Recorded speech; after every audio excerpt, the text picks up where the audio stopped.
Bom dia, boa noite, boa tarde, boa madrugada, seja qual for a hora que você estiver assistindo a esse culto do Evangelho da Noite, do dia 29 de abril de 2021.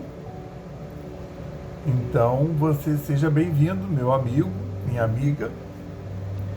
Queridos amigos do Evangelho da Noite, vamos iniciar o nosso culto lendo uma página do livro Fonte Viva. E a lição que eu abri aqui, aleatoriamente, a lição número 12, impedimentos. Pondo de lado todo impedimento, eu vou acender, peraí, deixa eu acender essa luz aqui de cima para me ajudar a ler, entendeu? Pondo de lado todo o impedimento, corramos com perseverança a carreira que nos está proposta. Paulo, na sua carta aos Hebreus, capítulo 12, versículo 1. Por onde transites na terra, transportando o vaso de tua fé a derramar-se em boas obras, encontrarás sempre impedimentos a granel, dificultando-te a ação. Hoje é o fracasso nas tentativas iniciais de progresso. Amanhã é o companheiro que falha. Amanhã é o companheiro que falha. Depois é a perseguição descaridosa ao teu ideal. Afligir-te-ás com o fel de muitos lábios que te merecem apreço. Sofrerás de quando em quando a incompreensão dos outros. Periodicamente encontrarás na vanguarda obstáculos mil, induzindo-te à inércia ou à negação. A carreira que nos está proposta, no entanto, deve desdobrar-se no roteiro de bem incessante. Que fazer com as pessoas e circunstâncias que nos compelem ao retardamento e à imobilidade?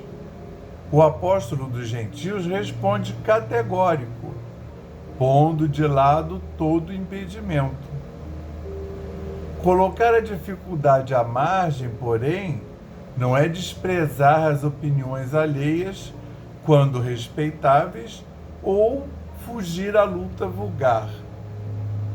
É respeitar cada individualidade na posição que lhe é própria e partilhar o ângulo mais nobre do bom combate, com a nossa melhor colaboração pelo aperfeiçoamento geral.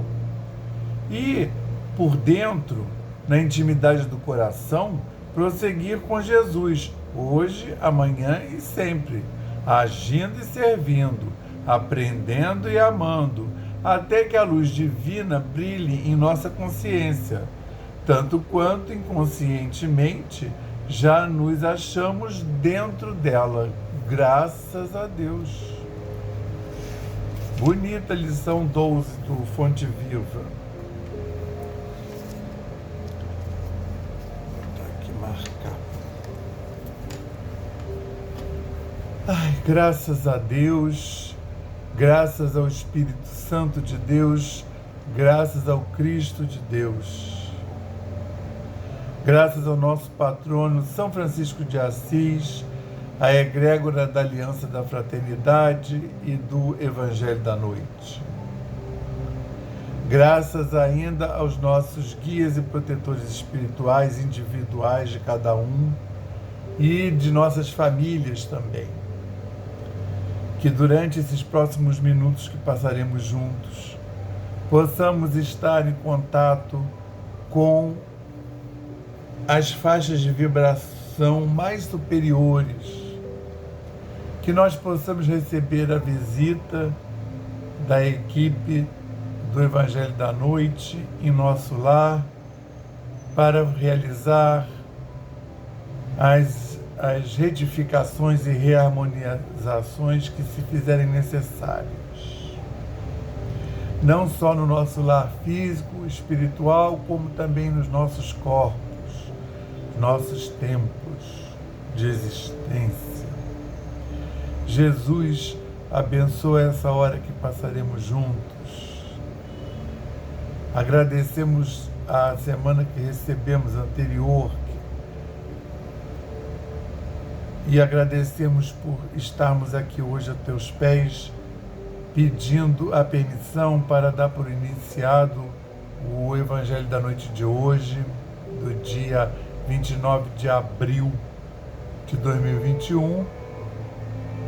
Pedimos então a sua permissão para dar por iniciado, dizendo o lema da nossa casa, que é paz e fraternidade, e o lema de Francisco, paz e bem, graças a Deus. Aí hoje o que faremos? Estudaremos, como havia prometido no último culto, o início do capítulo 24 de Mateus. Está chegando o final. Vamos lembrar que o Evangelho de Mateus tem 28 capítulos. E hoje vamos iniciar o 24º capítulo. Então, é ali já na reta final. Esse capítulo 24, o início dele é muito emblemático, vocês vão ver. Diz assim: Jesus saiu do templo e, enquanto caminhava, seus discípulos aproximaram-se dele para lhe mostrar as construções do templo. Vocês estão vendo tudo isso? Perguntou ele. Eu lhes garanto que não ficará aqui pedra sobre pedra. Serão todas derrubadas. Tendo Jesus se assentado no Monte das Oliveiras, de onde ele via bem, do Monte das Oliveiras você via lá o templo muito bem. Os discípulos dirigiram-se a ele em particular e disseram: dize-nos quando acontecerão essas coisas? E qual será o sinal da tua vinda? E do fim dos tempos?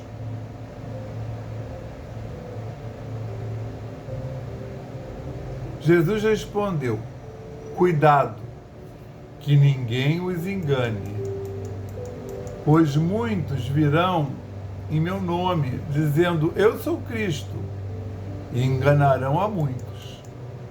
Vocês ouvirão falar de guerras, rumores de guerras, mas não tenham medo. É necessário que tais coisas aconteçam, mas ainda não é o fim. Nação se levantará contra nação, e reino contra reino. Haverá fomes e terremotos em vários lugares. Tudo isso será o início das dores. Então eles os entregarão para serem perseguidos e condenados à morte. E vocês serão odiados por todas as nações por minha causa. Naquele tempo, muitos ficarão escandalizados, trairão e odiarão uns aos outros. E numerosos falsos profetas surgirão e enganarão a muitos. Devido ao aumento da maldade, o amor de muitos esfriará. Mas aquele que perseverar até o fim será salvo. E este evangelho do reino será pregado em todo o mundo, como testemunho a todas as nações, e então virá o fim.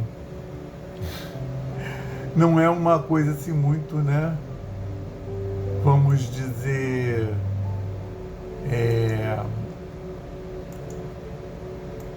promissora, assim. ou muito feliz. Porque, na verdade, é uma profecia. E aí, quando eu fui começar a estudar essa parte, primeiro eu leio a passagem e vejo o que está me chamando a atenção, do que ele está falando, né? E depois eu procuro e vou estudar, ver o que outros exegetas, né, estudiosos fizeram. A gente segue o Pastorino inicialmente, mas eu consulto outras fontes. E aí, esse trecho aí é uma unanimidade dizer que é um dos mais difíceis não do Novo Testamento todo, porque tem o livro de João, o Apocalipse, que é todo de simbologia, de profecia. Mas dos evangelhos, esse trecho aí é um dos mais difíceis. Não sou eu que estou dizendo, não. São os estudiosos. Até porque, depois que eu comecei a ler, claro, na hora que eu li, eu falei, Jesus. Porque, assim, quem sou eu para fazer interpretação de profecia, ainda mais que é o Cristo falando, né? Aí é muita responsabilidade. Mas o que aconteceu? Aí eu comecei a ler para cá, ler para lá, e aí apareceu o verdadeiro, não o sentido, que o sentido continuo não sabendo, né? Ninguém pode afirmar categoricamente, mas o que ele estava apontando, para o que ele estava apontando, para o que ele estava sinalizando. Então repara que é uma profecia, né? Aí tem sentido? Claro que tem, porque vem do capítulo 23 que ele chamou a atenção dos escribas e fariseus. Lembra? Ai de vós que fazeis, ai de vós que... Entendeu? E ele já vinha lá desde o capítulo 22 enquadrando esse povo todo, porque primeiro eles fizeram, armaram várias pegadinhas para o Cristo. Quando eles viram que não dava mais para fazer pegadinha, que aí o Cristo colocou uma para eles que eles já não souberam responder, eles desistiram, mas aí o Cristo começa então a falar deles. Aí conta parábolas dos maus vinhadeiros, né? Que eram eles, né? Que não cuidaram direito do povo de Israel, né? Dos judeus. E aí ele começa a enquadrar os escribas, fariseus, sacerdotes, sumos sacerdotes. Por quê? Porque eles cuidavam muito da religião, e da religião, entenda-se, o fazer externo, que era externo da religião, mas eles não davam a devida atenção aos fazeres internos, que é justamente o que o Cristo está trazendo. E aí o Cristo começou a apontar eles, ai de vós que fazem, né, devoram as casas das viúvas, a pretexto de fazer orações, mas na verdade vão lá pegar dinheiro, e etc, etc. Aí você vê que estamos de dia. Eu já expliquei isso, que eu começo a fazer evangelho, dá um relaxamento incrível, ainda mais com essa música. Mas não é porque eu esteja entediado, não. Eu gosto. E é uma coisa muito reconfortante. É um encontro, né, com a espiritualidade, né?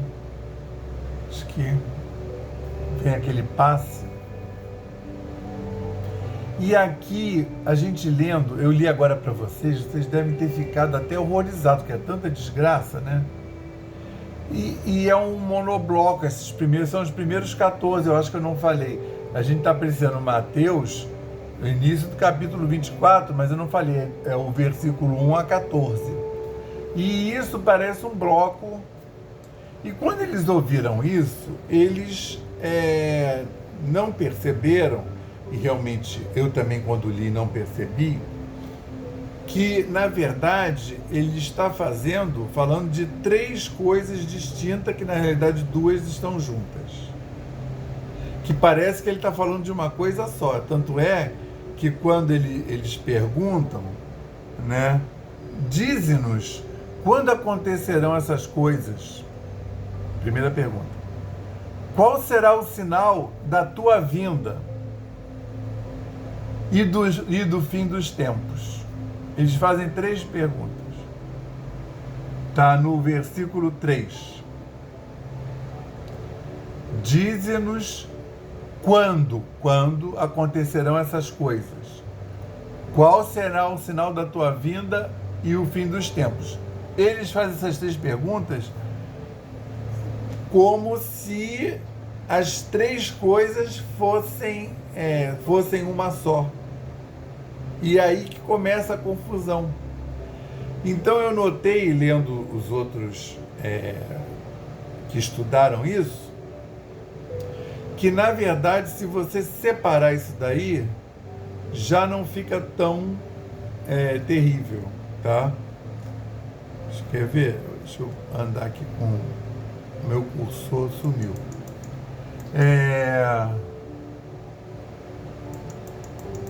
Eles perguntam isso, eles estão lá no Monte das Oliveiras olhando o tempo.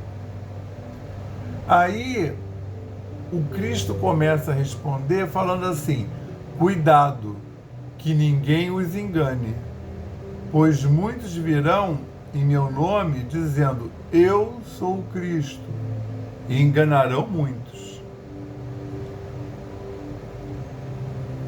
Então repara, para essas três perguntas, a primeira coisa, depois ele vai falar que vai ouvir, anunciar guerras, né? Mas a resposta que ele deu é cuidado, que ninguém os engane. Então, essas três perguntas, elas não são a mesma coisa. Nem ele disse que vai vir tudo junto. Ele disse que vai haver a destruição do templo. Está vendo esse templo aí? Não vai sobrar pedra sobre pedra. Então vai ter a destruição do templo de Jerusalém. Eles estão em Jerusalém. Depois ele diz que vai vir os finais dos tempos. Então é como se fosse aí, por destruição do templo de Jerusalém, eles entenderam destruição de Jerusalém. Que aliás até vai ocorrer, mas Jesus está falando em relação a um evento que é religioso e ao mesmo tempo material. É religioso por conta da religiosidade do povo judeu e é material porque está falando de um templo, né? E a gente vai ver que uma boa parte, os 100 primeiros anos do cristianismo, o cristianismo foi pregado e não tinha templo. O próprio Cristo está pregando aí na periferia, que ele não podia pregar a doutrina dele dentro da sinagoga, que rapidamente o povo, os escribas, fariseus, rapidamente viram que aquilo ali ia acabar com eles. Aí puseram Jesus para fora. Tanto é que ele antes daqui, do capítulo 24, ele estava lá no capítulo 23, ele estava pregando lá naqueles pórticos que tinham ali em volta do templo, fora do templo. E então ele está falando de mudanças, ele está profetizando que é essa outra coisa que leva as pessoas a acharem que é uma interpretação difícil, que elas ficam querendo datar a profecia. Então, assim, no Antigo Testamento, no Velho Testamento, aconteceram vários profetas, e tem um livro lá dos profetas. Tem uma série de livros. Tem os profetas maiores, profetas menores. Esses maiores e menores não é em relação ao que o cara profetizou, não. É em relação ao tamanho do livro. o número de profecias. Né? E eles tinham uma maneira até de fazer na profecia, de profetizar, mas repara, eles falavam de coisas, mas eles também não datavam, não. A maioria das profecias, elas falam uma sucessão de fatos. Qual é essa daqui? Ele fala isso tudo, que vai acontecer com o templo, que vai acontecer com o tempo, vai acontecer com o templo, não vai sobrar pedra sobre pedra, e vai acontecer também de que virão os falsos profetas e que vai ter guerras, né? Quer ver? Nação se levantará contra nação, reino contra reino, haverá fomes e terremotos em vários lugares, tudo isso será o início das dores. Essa versão aqui cortou, ele fala dores do parto.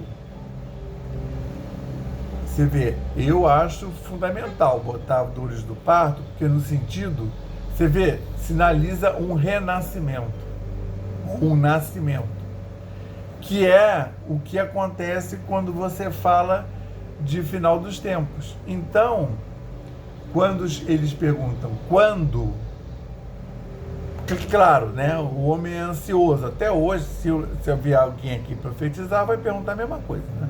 Quando? Para saber, né? É mês que vem, daqui a 2 anos. E o que fica mostrado aqui é que, então, tem um momento que vai acontecer com o templo em Jerusalém. E será breve, né? Mais ou menos 40 anos depois dessa profecia, o templo de Jerusalém é destruído e a cidade também pelo Tito. Só que isso é um evento que é marcado fisicamente. Mas não necessariamente vem com os outros dois que estão supostamente ligados, que é assim, quando que o Cristo volta e quando é que é o final do mundo. Então isso são outros 2 eventos que na simbologia estão ligados, mas eles também pensam isso, né? Então quando o Cristo vier agora a outra vez, a segunda, já vai ser o final do mundo. Só que aí passa para o espiritual.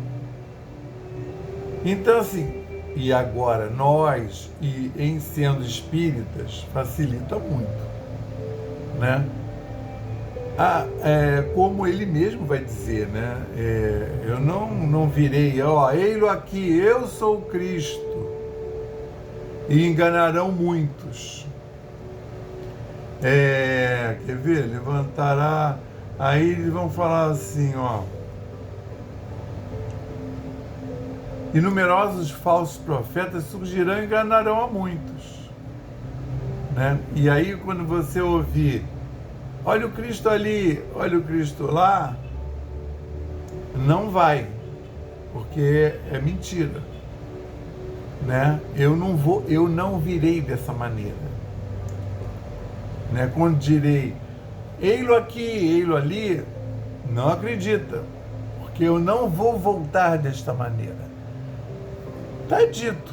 Claro que se você for evangélico ou católico, vai ser difícil entrar nessa compreensão total.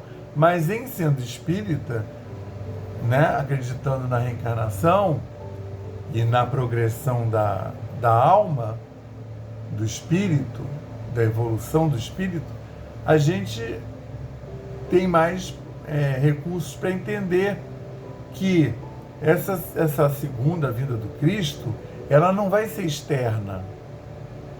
Ele veio externo para falar dos valores internos, espirituais. A segunda vinda é espiritual. Vai vir dentro da gente. O Cristo vai vir de dentro. O Cristo vai renascer. Na igreja chama a parousia, né?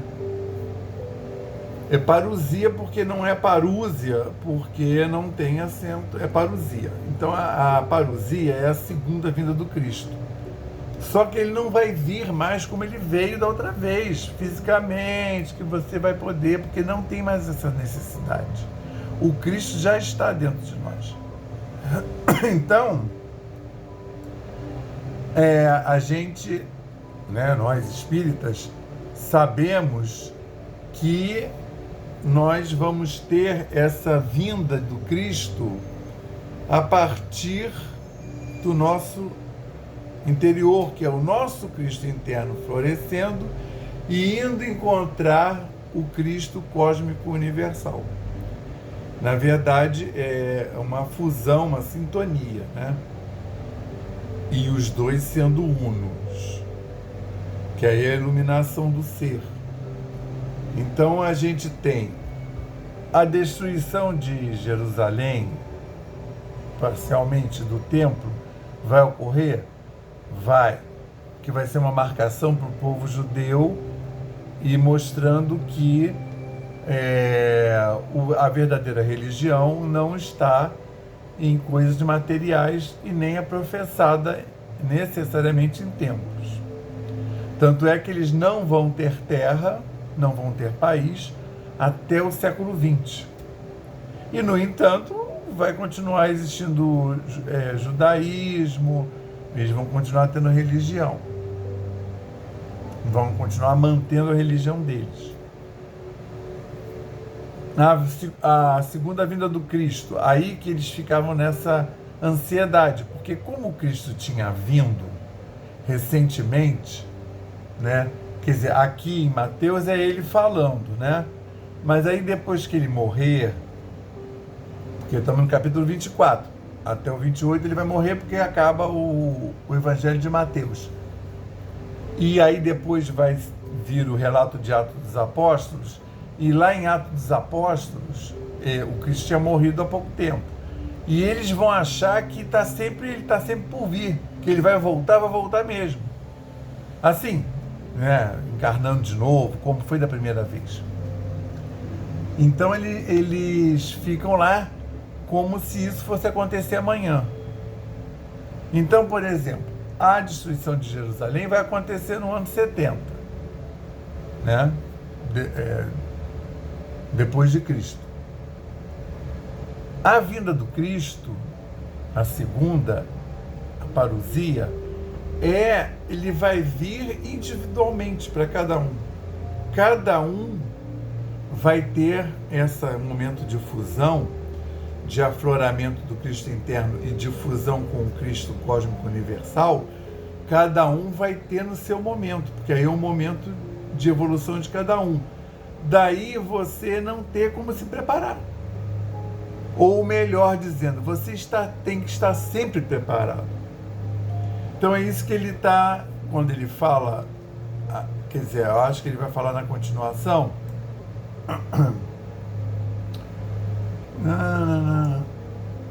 que assim, você não tem como se preparar, em especial para essa segunda vida. Você está aqui para se preparar para a segunda vinda, mas não em especial, né? Não sei se vocês estão entendendo. A gente já, segundo o Espiritismo, a gente já reencarna para se preparar para a fusão, para chegar ao Cristo, eu e o Pai somos um. Então a gente ainda não pode dizer isso porque a gente não está sintonizado na faixa do Pai. E a gente está procurando, pelo menos nesse momento, sintonizar na faixa do Cristo. Claro que, como o Cristo e o Pai são um, o Cristo chegou e veio ser o caminho da verdade e da vida, que é o caminho para chegar ao Pai. Ele deu toda a bula, toda a diretriz de vida de como chegar. Então, realizando essas prescrições que ele deu durante o apostolado deles de 3 anos, a gente chega ao Pai. Então, se a gente se fundir com Cristo, vai se fundir com o Pai também. E é um outro momento que cada um vai ter o seu momento. Agora, o fim do mundo. O fim do mundo é que quando você fizer essa sintonia, vai ser o fim do mundo para você. Né? Porque o fim do mundo, daquele mundo que você concebia, o fim do mundo material, o fim do valor material que você dava para o mundo. Então, por isso que é meio junto e ao mesmo tempo separado. O fim do mundo não é um fim do mundo, vai cair uma bola de fogo vinda do céu. É um fim do mundo conforme você concebia. Aí ele dá um monte de prescrições do aparecimento dos falsos profetas, né? Que é isso que confunde o povo. Essa parte aqui, ó. Então eles os entregarão para serem perseguidos e condenados à morte. Vocês serão odiados por todas as nações, por minha causa. Naquele tempo ficarão escandalizados, um trairá o outro. E numerosos falsos profetas surgirão, enganarão a muito, né? E também aquela parte que diz, quer ver? Vocês ouvirão falar de guerras e rumores de guerra, mas não tenham medo, é necessário que tais coisas aconteçam, mas ainda não é o fim. Então ele vai dizendo várias marcações de fim de éon. Repara, fim de éon. Então ele está falando, essas marcações aí, são marcações de fim de éon, fim de uma época, de uma era. Mas veja bem, não está datado porque acontecerão várias. Então, até nós chegarmos aqui, isso tudo sempre teve guerra, um monte de guerra, sempre teve terremoto, sempre teve erupção vulcânica. Enchente, naquela época, tinha uma enchente horrorosa no lugar, só que não tinha mídias sociais, não tinha revista, não tinha rádio, não tinha televisão, então você achava que tinha acontecido no mundo todo. Mas aconteceu ali naquele lugar. Então, esses sinais físicos, eles existiram em vários tempos, né? Por exemplo, peste. Peste acontece de tempos em tempos. O que isso quer dizer? O mundo acabou ali? Para muita gente acabou. O mundo acabou. Houve uma mudança de patamar, uma transição espiritual, não tão grande quanto a que está acontecendo agora, que agora é a transição do planeta todo, né? Então nós estamos tendo todas as marcações de fim de éon, de final de um tempo e o nascimento do outro, mas não acaba tudo e começa do zero. Na verdade, o final de um éon é o início do outro. Isso é uma coisa que é sabida desde antes de Cristo, na mitologia grega, greco-romana, que é representada pelo fênix. O fênix é aquela ave que ela vai ficando feinha, vai envelhecendo, e um belo dia ela se auto-incinera, né, entra em autocombustão, e ela renasce lindíssima. Que é isso, é o fim de um éon, de um tempo, de uma era, de uma época, um éon, e o renascimento de uma nova era. A humanidade já passou por vários. Você imagina o povo que viveu na Idade Média? O povo é bom, né? Provavelmente. Difícil, né, gente? Porque durou quase 1000 anos. Então, certamente tivemos encarnações na Idade Média. Mas ela acabou né? E o mundo foi em frente, veio o Renascimento, e aí muda a música, a pintura, né? A comida, muda todo o conceito do homem. Então, assim, como é que você se prepara para isso? Sendo o melhor hoje. Se você puder virar Cristo hoje, vire. Né? Porque aí quando acabar a transição, você já está pronto. Então a ideia é essa, entendeu? Que a gente possamos nos ressignificar a cada dia e estar sempre preparado para o fim do éon. Mas não é nada né? Apoteótico. Então agora nós vamos passar para o nosso passe,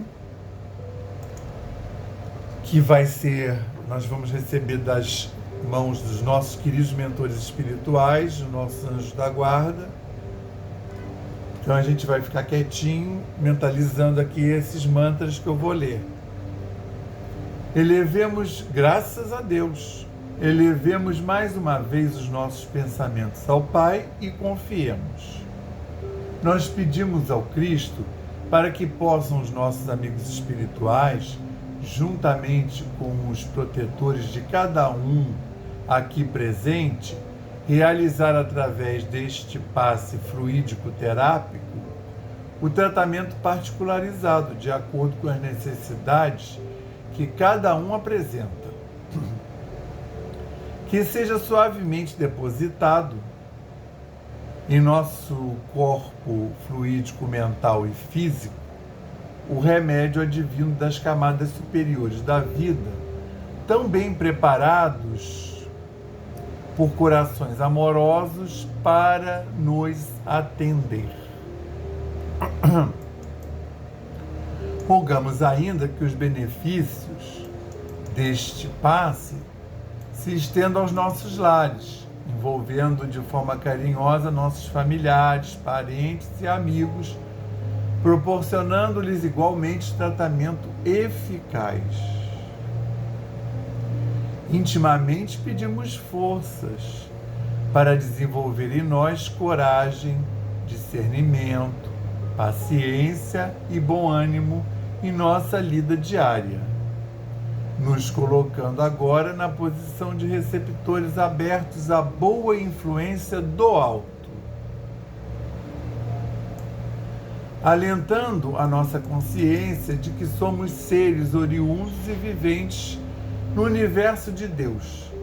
Agradecemos a nossa coexistência com o nosso próximo e a atual reencarnação, que nos colocou em contato com os elementos indispensáveis às nossas necessidades de evolução, rogando inspiração para que possamos aproveitar a oportunidade da mesma para exercitar o perdão e a busca sincera pela harmonização íntima, sem deixar de atender aos reclames da lei de progresso e evolução.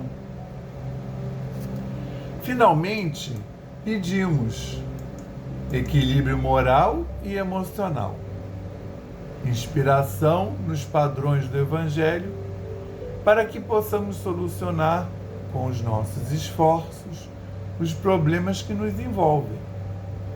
Resignação positiva sem estagnação, compreensão para agir com amor-ação sem ser subserviente, proteção, forças para manter a vigilância e disposição para realizar a nossa reforma maior. Graças a Deus. Senhor Jesus Cristo, para quem colocou uma garrafa d'água, um copo d'água, que essa água vai ser fluidificada agora nessa oração final, e quem não colocou terá a água toda da sua geladeira fluidificada. Graças a Deus, Senhor Jesus. Graças a Deus, ao Espírito Santo de Deus, ao Cristo de Deus. Graças à Pleiade divina dos trabalhadores do Evangelho da Noite, aos nossos guias protetores e anjos guardiões, nossos individuais e de família. Obrigado por esses minutos que passamos reunidos, que nós possamos ter sido abençoados e termos a nossa casa sanitizada e reharmonizada nas luzes do Cristo, e possamos ter recebido essa visita bendita de nosso Senhor Jesus Cristo. Jesus abençoa ainda os outros núcleos familiares, da família terrena, mas também os outros núcleos, Senhor, da nossa família espiritual. Todos aqueles irmãos que compartem conosco, dividem conosco a senda, o nosso ambiente de trabalho, os nossos colegas de trabalho, que eles possam ser, Senhor, envoltos em suas mentes, seus corações, que eles possam ser imantados, reharmonizados e intuídos no bem. E limpa o nosso ambiente de trabalho, a casa dos nossos vizinhos, as pessoas com as quais dividimos esse que possamos, Senhor, ser também uma ponte para a ação do Espírito Santo na terra. Dessa forma, Senhor, pedimos a Tua luz, a Tua paz e o Teu amor para a nossa transição planetária. Queremos enviar um quanto de luz em prol da saúde do planeta, da saúde dessa humanidade encarnada e desencarnada, em prol da nossa transição planetária. Senhor Jesus, que a Tua luz, a Tua paz, o Teu amor possa cada vez mais nos guiar em todos os nossos momentos, em todas as nossas ações. Possa cada vez mais, Senhor, nos envolver, nos amparar e nos conduzir.